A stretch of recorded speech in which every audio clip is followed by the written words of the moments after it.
څلورو ماشومانو په کائنات په وړوکوالي کې خبرې کړلې. یو په هغې ماشومانو کې یو ډېر لوی راهب دی، جریج د هغه نوم دی.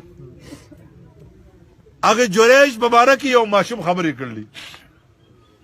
دی په صومعه کې دی، په خپل عبادت خانه کې، او مور یې راله اواز یې ورته وکړو، جریجه. جریج وایي زه په عبادت کې مصروف وم. ما وی چې فارغېږم بیا به لاړ شم. بیا راته اواز وکړو، بیا ما وی چې زه خو په عبادت کې یم.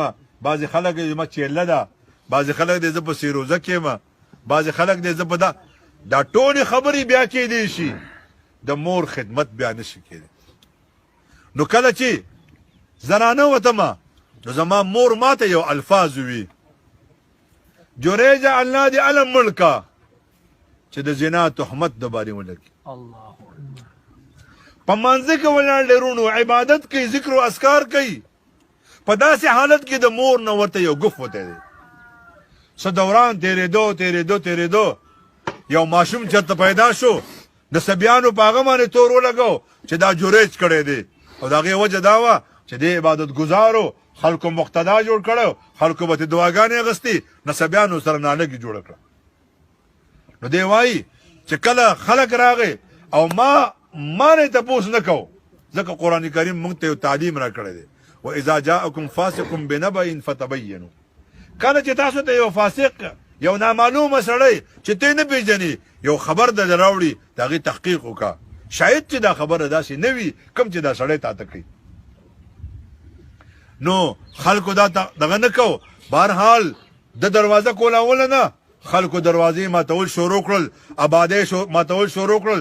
چې کله د آبادۍ ممادې مات شو او دی راووت او ته یې سجن دی، خلکو وی داسې کارونه کوي او بیا په خپله باندې دا کارونه کوي. د وی راولې هغه ماشوم، چې هغه ماشوم یې راوست، ورته یې وایي بچیه د چا زوی؟ هغې ماشوم په وړوکوالي کې اواز وکړو زه د پلاني شپنکي زوی یم.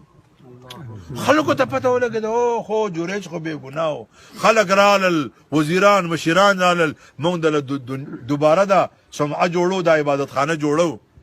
چا ته تپوس وکړو چې دا واقع د سره داسې ولې وشو؟ وی دا زما مور ما ته د خدمت اواز کړی، ما ورته لبیک نه وویلی. زما د مور د خولې نه یو جمله ختلې وه، هغه جمله نن صادقه شوه.